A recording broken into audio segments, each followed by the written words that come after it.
Welcome to another Kings of War battle report. Wildcat practice. Empire of Dust versus the Trident realm. 2,000 points. The scenario was control. Sean has been using this list very successfully for a while. 3 hordes of Depth Horrors, one with the Potion of the Caterpillar, 2 Depth Horror Eternals, one with Blade of Crushing and the other one with the Sword of Slashing, a horde of Gigas with the Staying Stone, 2 Knuckers, a Coral Giant, 2 Tidal Swarms, a Naiad Centurion with the Wings of Honey Maze, a Naiad Worm Rider Centurion, and the Wildcat, a.k.a. the Wild Shark. This is a new EOD list I've been trying. My other 2 have been abyssal failures, and so I'm going to try again. 2 hordes of skeletons, a horde of enslaved guardians with Wind Blast, a horde of enslaved guardian archers with the Blessing of the Gods, 2 troops of Revenant Cavalry. That was something new I added, and I really have enjoyed having those in the chaff roll. A regiment of mummies with the Sanguinary Scripture, a Bone Giant, an Undead Worm, a Soul Snare, an ASB with the Tome of Darkness, and Sepik Ray the Accursed. Since the scenario was control, I set up very close to the middle, and the reason why is because my army is very slow, and so I thought that was a good idea. I started off with the troop of Revenant Cav that's going to hopefully be able to charge something through that gap. On the very end down here, we have a regiment of mummies, then a horde of skeletons. Behind the skeleton is the ASB, and then the Soul Snare and the Enslaved Guardian Archers. Behind them, to help protect them, is the Undead Worm, then another horde of skeletons, then the Enslaved Guardians, then a Bone Giant, and then finally the last troop of chaff/Revenant Cavalry. I like the Revenant Cavalry. They're a little bit faster, and they have a little bit of armor, so they're really good chaff, I think, in this army. So I was pretty happy with how those worked. I'm still tweaking the rest of the list. I'm almost thinking that I probably need to drop the Enslaved Guardian Archers. All I do the whole game is spend my time defending them. And probably I could put Sebik in there. I mean, not Sebik, Shobik in there. And I think make the list a little bit harder to take out in a fight.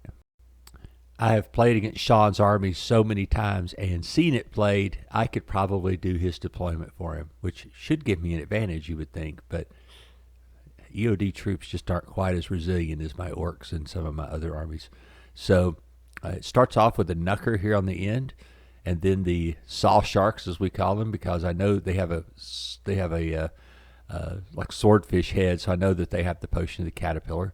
Then a Depth Horror Eternal, then another unit of Depth Horrors, then another Depth Horror Eternal, and then another Depth Horror unit. In front of 2 of those units are the Swarms. Right in the middle is the Wild Shark, a.k.a. the Wildcat. Over on the far end is the Gigas, the Giant, and the Worm Rider Centurion, and then the Worm Rider Centurion on the Worm. So, like I said, I've played against this army so many times, I could have done this deployment and just played solitaire probably. No, I'm just kidding. But anyway, Sean does set up very similar, and I know why, because of the armor and stuff on the left flank makes him a little more resilient, and the speed and stuff on the right flank really help him out. So this is my first turn move. I don't know why I even think I have to move. That's what's so silly with when I've got a little missile advantage. There's really no reason to ever get close to a Trident Realm army if you don't have to, because they are excellent at holding you up in a fight, and easily with their so many little units with square bases, they get a lot of nimble charges. And so why I moved forward is beyond me, but I did. So I moved up my Revenant Cav troop, the mummies. I angled us, hoping to kind of catch him, I guess, in the middle there, and then try to hold both flanks and then use a shooty middle. But like I said, there was really no reason to move forward, but I did anyway. And everything, like I say, just kind of shambled forward into the woods. I was trying to get a little bit of cover, I guess, and I needed to get my Enslaved Guardians into the woods so that I could use my Wind Blast spell. I thought Wind Blast had a longer range, but it's only 18 inches, so that was kind of eye-opening. Sean had scouted his swarms forward, and I wavered the one on the right in this picture, and the one on the left I did damage to with the soul snare. But I really thought I would get a kill on one of them and then maybe kill the other one on the next turn, but that did not happen. Here Sean has formed the fin formation, the swarms acting as the top of the fin, and of course the base is all depth tours. So one of the things that when you play against Trident Realm, this is just a hint, they can't do anything except come forward. So the fact that I would get closer to them just seems stupid. Now, again, now that I think about it, it just seems dumb. On the end down here, his knucker came up and entered the woods. So that wasn't going to work out well for me. On the other end, his other knucker kind of took a position up on the hill up there in case I come forward anymore. See, now I'm trapped. I can't move forward. And the point is I would have been trapped regardless. So I should have just stayed in place or maybe jiggled some units, kept everything better in line, I suppose. So regardless, the fin is formed, and now I am in trouble. And like I said, you got to watch the knuckers. I mean, to me, if you can beat down the knuckers or trap them in a Trident Realm army, I think you could beat the army. I don't have it. I mean, I just think that the knuckers are so powerful. I think they're undercosted and just so powerful that you got to deal with them. I mean, you got to put something on them. You just got to sacrifice anything you can do to keep them from running amok in your backfield. In my turn, I did charge the knucker with my Revenant Cav. Of course, I need 6s to hit because of, it's awful. And no Thunder's Charge, of course. Made the mistake here of leaving my mummies kind of catty-cornered right there. I should have had them absolutely straight on the end of the line, but I didn't. And I'm going to pay for that in my turn. I did go ahead and use one of the skeleton units to charge into and kill one of his swarms. That's what was so bad. I'd invested so many points freaking shooting and then can't kill a damn swarm. So then I had to sacrifice my unit of skeletons to kill a swarm to keep them from charging into those same useless shooters. So it was just like a double whammy of bad things. And like I said, me and shooting, we don't get along. So I think maybe that my next Empire of Dust army will have very little, 0 or none, or maybe just the soul snare. Right there, if that would have been Shobik right there, I guarantee you that stuff wouldn't have been messing around quite the way they are now. So I charged my Revenant Cav into his Worm Rider Centurion. I knew he left it out in front for a trap. I didn't care. I just needed to jam him up for a turn. And the way that I centered up would make it hard for stuff to get past him. My Wildcat went ahead and moved up on the hill right in front of his knucker in case he wanted to fight. I mean, I know he could get around me and charge something else, but even the knucker is not going to want to hit a Bone Giant or those nasty enslaved guardians. So that was like I say, I knew what was going to happen. Not really I could do about it, but I thought maybe that this was a smart move using the chaff to slow up that end of his army. And then I used Wind Blast on his Coral Giant and moved it back 3 inches. So that was kind of happy with the Wind Blast thing, which again is better if I would have just stayed back early in the game and then used Wind Blast to disrupt his charges. That would have probably been a winning proposition as opposed to what I did. You can see here how I paid for not having my mummies in a straight line. He nimble charged away from the Revenant Cav and then into the flank of the mummies, and then a Depthor unit hit him in the front. The infamous Saw Sharks with their caterpillar hits him in the front, and I actually held pretty well. I mean, mummies have a really high leadership, but somebody rolled like an 11 and killed him. I don't know who that was, but it was awful. I mean, the game is just going pear-shaped all the way, and it's only turn 2, and then the skeletons get quadruple charged. So that did not go well for me either.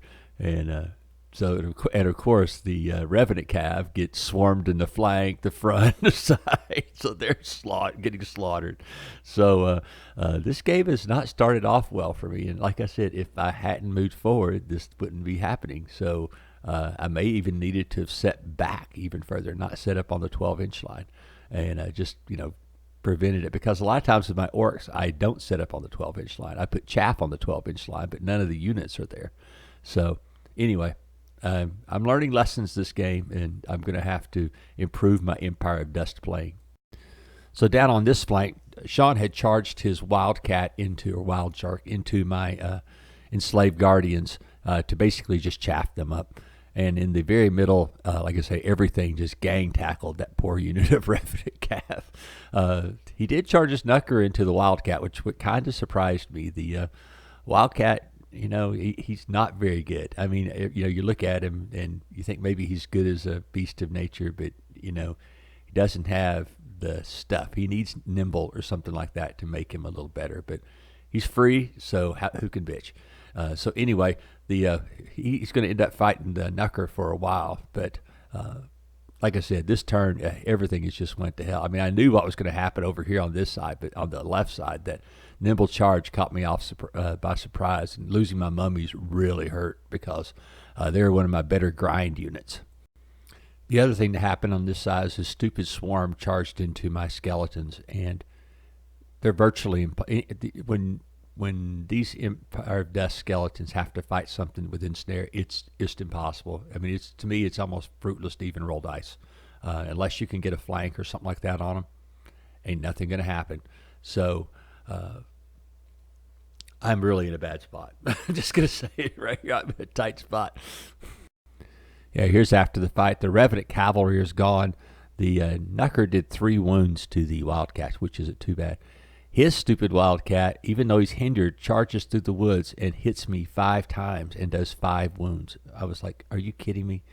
Even the dice gods hate me this game. And so my Enslaved Guardians are a little bit abused, and they have 2 nasty units in front of them, and there's 1 nasty unit in their flank. Yeah, here it is after the fight. There's a gaping hole where my mummies used to be. The skeletons actually did a wound. He did a wound to my skeletons, even though he needed 6s to hit, charging through the difficult terrain. And, of course, my skeleton unit evaporated. I was going to have to figure out something to keep my soul snare alive. And it's just like I said, I spend more time, and I've noticed even Craig does it when he plays. We spend more time defending our shooters when the fact that we should just not take shooters and have another. I mean, that would have been better to have a unit of Enslaved Guardians there instead of Enslaved Guardian archers in this case. So that was going to be an error, I guess, in my army creation. I would have rather had another unit of fighters instead of even another unit of mummies, just whatever else. But the protecting the shooters is just became a trap that I got myself into. In my attempt at vengeance, I go ahead and surge the Bone Giant into the flank of the Wildcat. The between Sepic's healing and the life leech, I think I'm down to just 2 wounds, or I'm really going to be at 1 wound at the end of this. So at least that's a good thing. So you see they're in position. I had to use the Enslaved Guardian archers to charge his Depth Horror Eternal and get it out of the way, and then be able then to face back into the attack there to kind of slow it down somehow, because he's eating me up. Over here, I had to charge the dragon into those depth horrors. There was just nothing I could do. I was going to get my unit was going to get killed in the next turn if I didn't do that. These skeletons. I mean, I did turn the Revenant Cavalry around and was trying to surge into the rear and just rolled so bad. I think I moved 1 inch. So that did not go well for me. And so the dice are hating me a little bit. I'm not going to blame dice, but they were hating me a little bit this game. So this did not go very well for me. But I think I did a significant amount of damage to those depth horrors even though the dragon is not a very good dragon.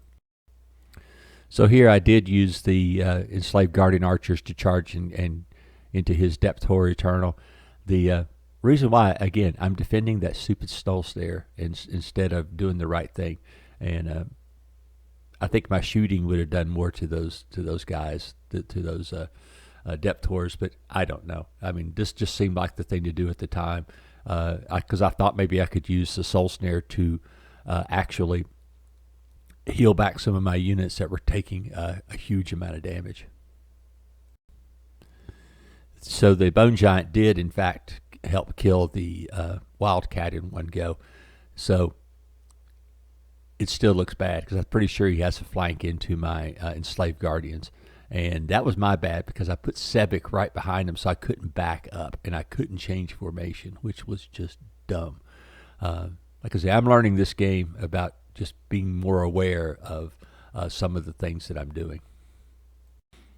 So I did kill the Depth Horror Eternal, and I was able to turn and face the coming onslaught of another Depth Horror Eternal and 2 hordes of Depth Horrors.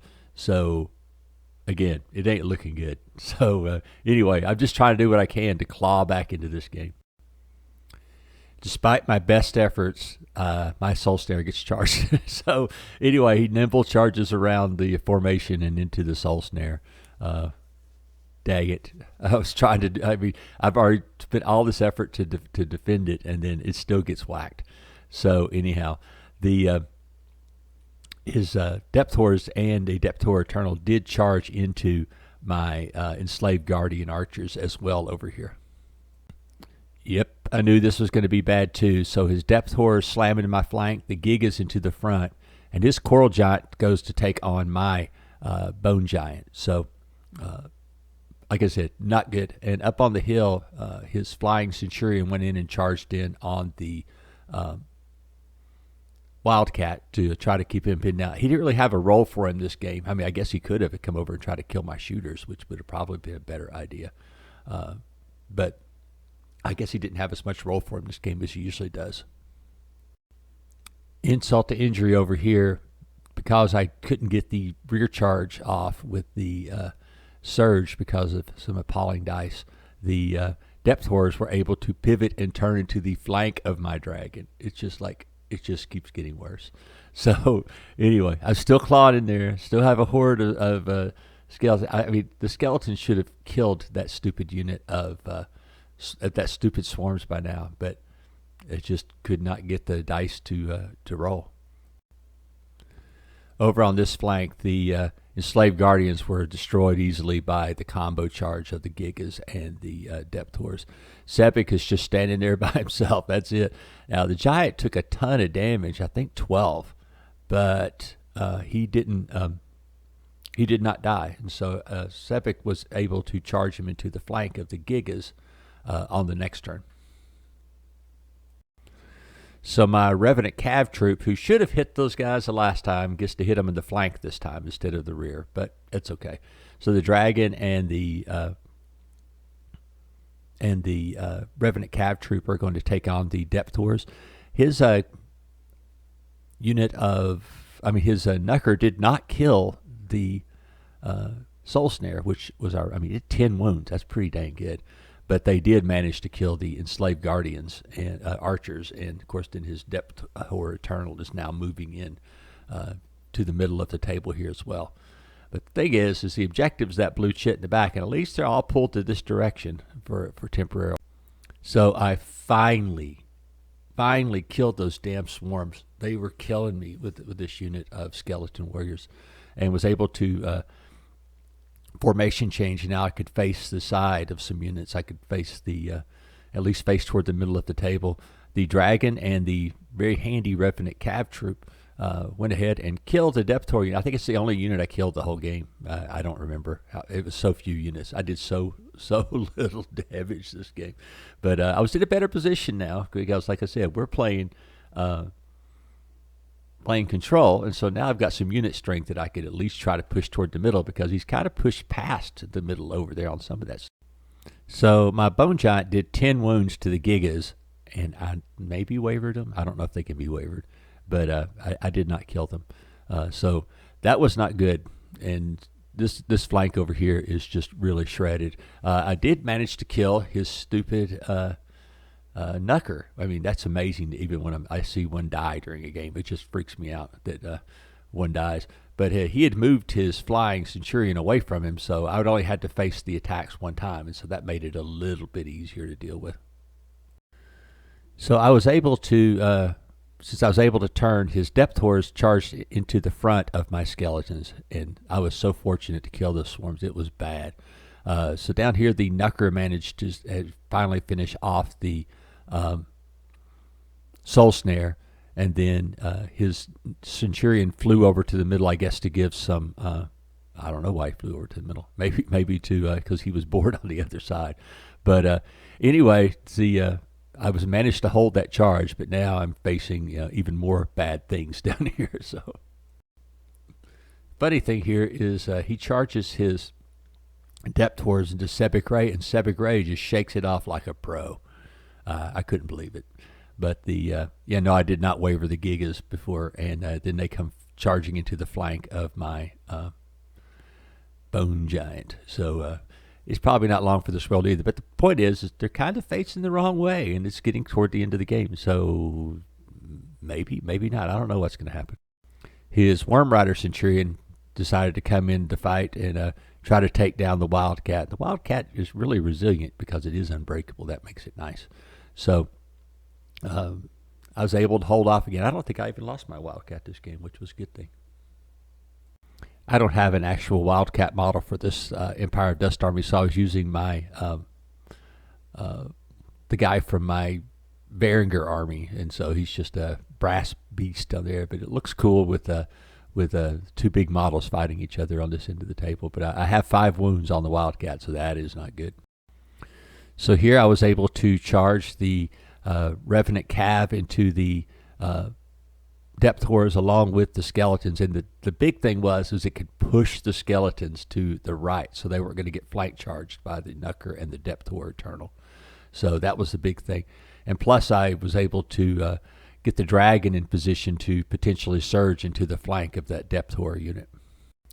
Yep, that's how you kill depth horror units. 20 in the flank from a dragon, so that was pretty good.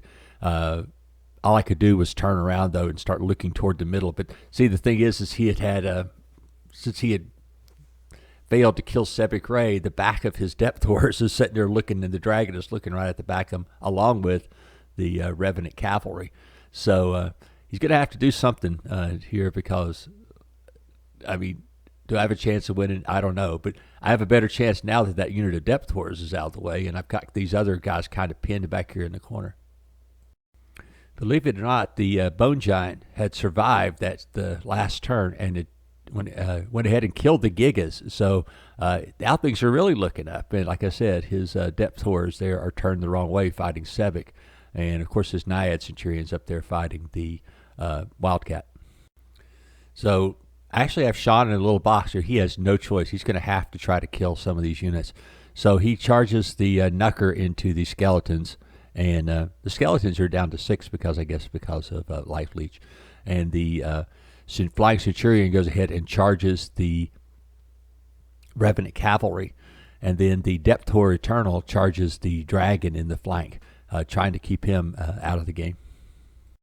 My Giant is still alive. I had to get another 12-sided dice out, but he's still functioning, fighting on Sean's Coral Giant. Sebic Ray did die, and now the depth horrors are turned toward the middle, which is not what I wanted to happen, but there really wasn't anything I could do about it. And they're still fighting up on the hill.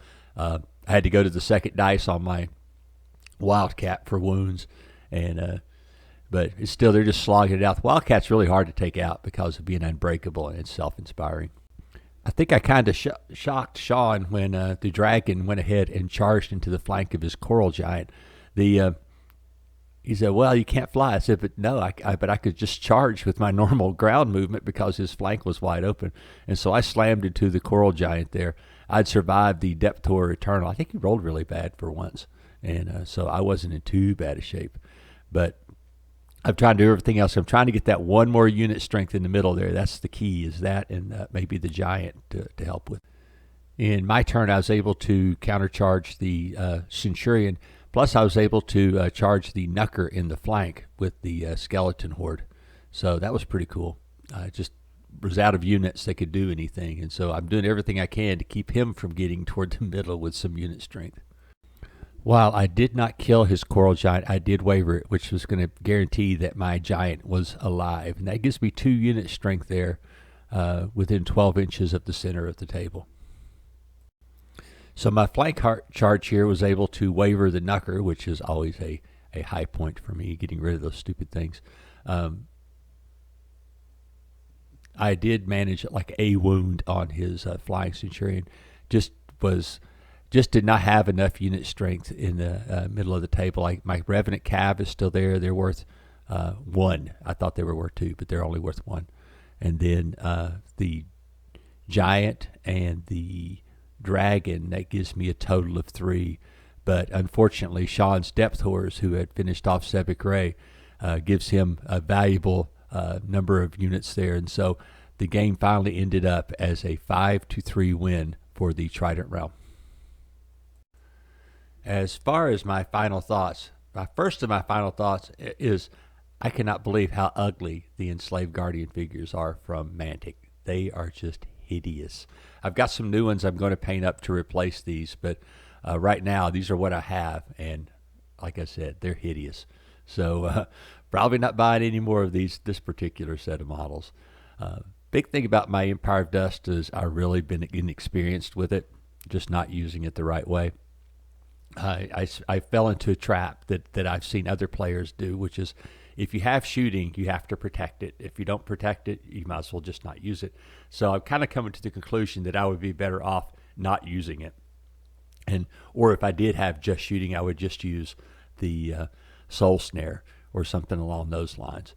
So that's my thought anyway with the Empire of Dust army, because I spent most of the game trying to defend my shooters, and it was just a mistake because that just allowed him to envelop me a little bit. And the other thing is that I did claw back in the end. I think it might have been a mistake him leaving my Revenant Cav. You know, he went back to kill my mummies, which was honestly with blind luck. That whole fight was because it was just a really good dice roll that he took out the mummies. So that was tragic. But the leaving the Revenant Cav alone let me claw back into the game. I mean, that was the. I mean, they were just unaccounted for at the end of the game, and so that I was able to flank charge and kill his Depth Horrors, and I was really pleased with him. Bone Giant did great. Dragon did great. I mean, it's a wimpy dragon. I mean, it really is. Hits on fours. It's got crap armor. It shambles. It's not good, but as a support piece, it's really good. I mean, I really like it as a support piece. So that was a good thing. Skeleton Warriors, they're hideous. That's all you can say about them. But you know, they're cheap. I mean, like you see early in the game when I lost that horde, you know, other people, I lost a horde. Yeah, but some people's chaff cost as much as that whole unit of skeletons.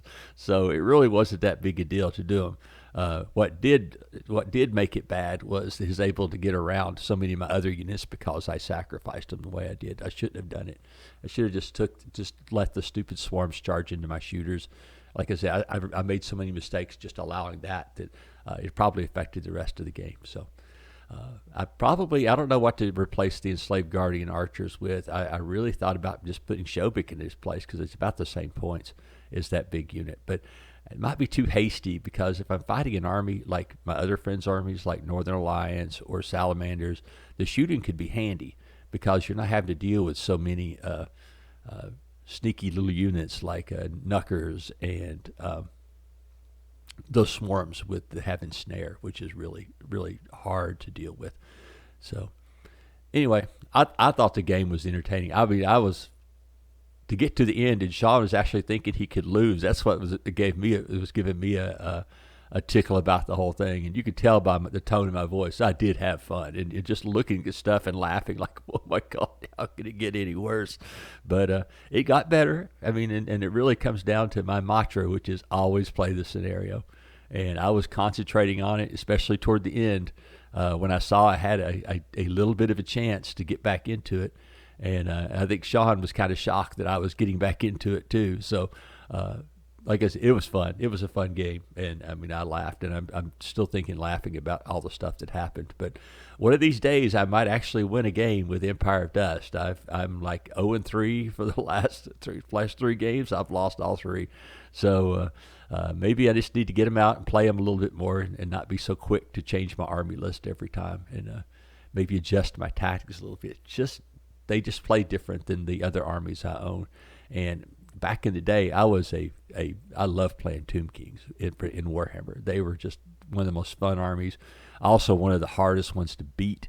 The Mantic version does not play the same way. It is not anywhere. Yeah, you got the Surge things, but the Warhammer version of Tomb Kings was I think way better than this version of Empire of Dust as far as the ability to be flexible.